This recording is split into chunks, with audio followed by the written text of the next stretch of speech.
What are you doing? Photo bomb. Photo bomb. Photo bomb का मतलब है किसी की फोटो में घुसकर उसकी फोटो खराब करना, फोटो बॉम्ब करना।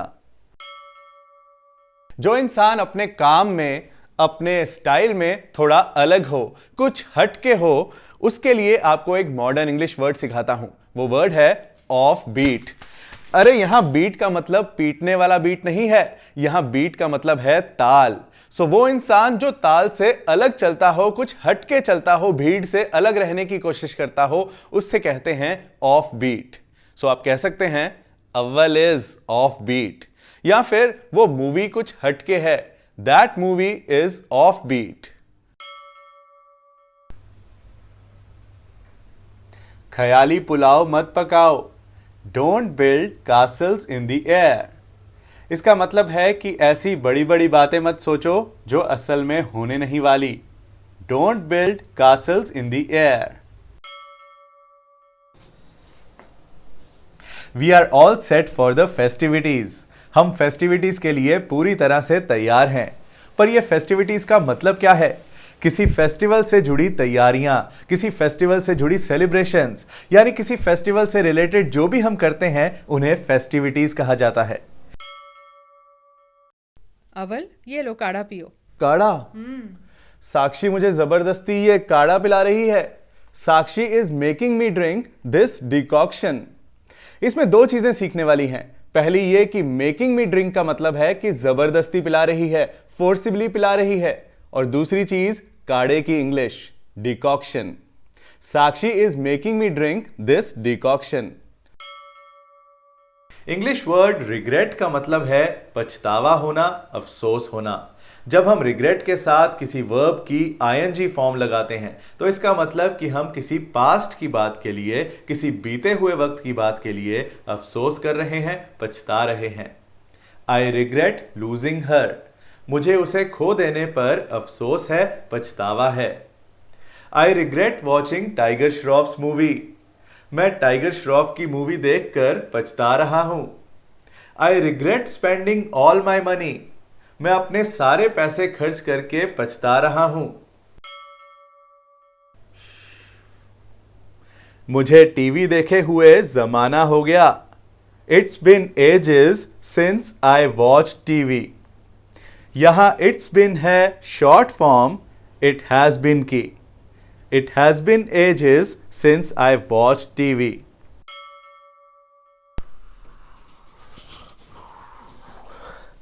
क्या आपके शहर में बर्फ पड़ती है? Does it snow in your city? साक्षी, ये क्लचर कैसे काम करता है? How does this clutcher work? तुम्हें क्या करना है जान के? Why do you want to know? Because I am inquisitive. Inquisitive होता है वो इंसान जिसे नई नई चीजें जानने का शौक हो, नई नई चीजें सीखने की रुचि हो, इंटरेस्ट हो। सो अगर आपने कहना हो कि मुझे नई नई चीजें जानने का शौक है तो बोलो आई एम इंक्विजिटिव। अरे ये मेरे बाल हैं, तुम्हारा घोंसला नहीं। It's my hair and not your nest.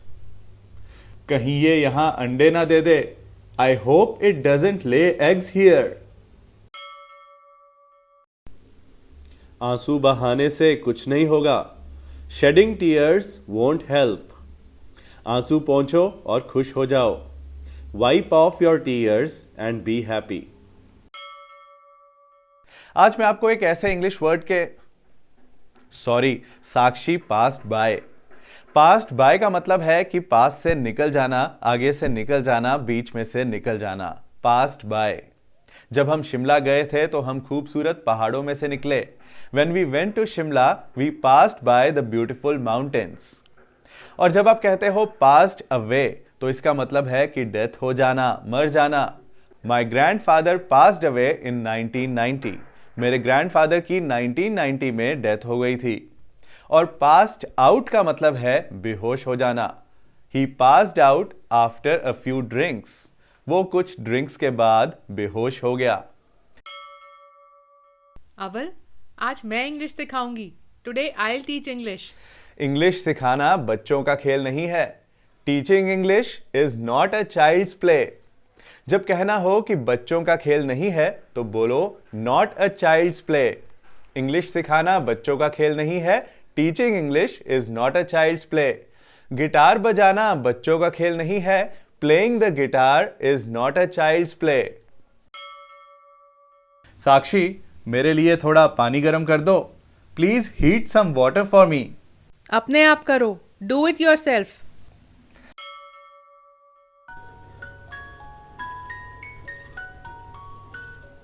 इस साल अपने लिए दिवाली पर क्या ले रहे हो? What are you getting yourself for Diwali this year? कल सुबह के लिए अलार्म लगाना मत भूलना। Don't forget to set the alarm for tomorrow morning. कुछ लोग अपने आप को इस तरह से इंट्रोड्यूस करते हैं, हाय माई सेल्फ अव्वल। ये गलत तरीका है, इस तरह से नहीं बोलना है। आप बोल सकते हो हाय माई नेम इज अव्वल या फिर हाय आई एम अव्वल। एक और मॉडर्न तरीका बताता हूं, आप हाय बोलकर सीधा अपना नाम बोल सकते हो, हाय अव्वल। साक्षी।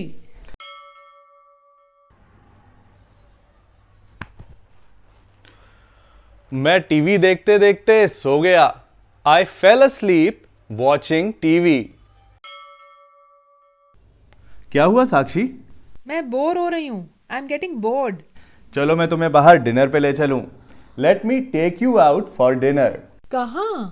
बालकनी में बैठेंगे ना।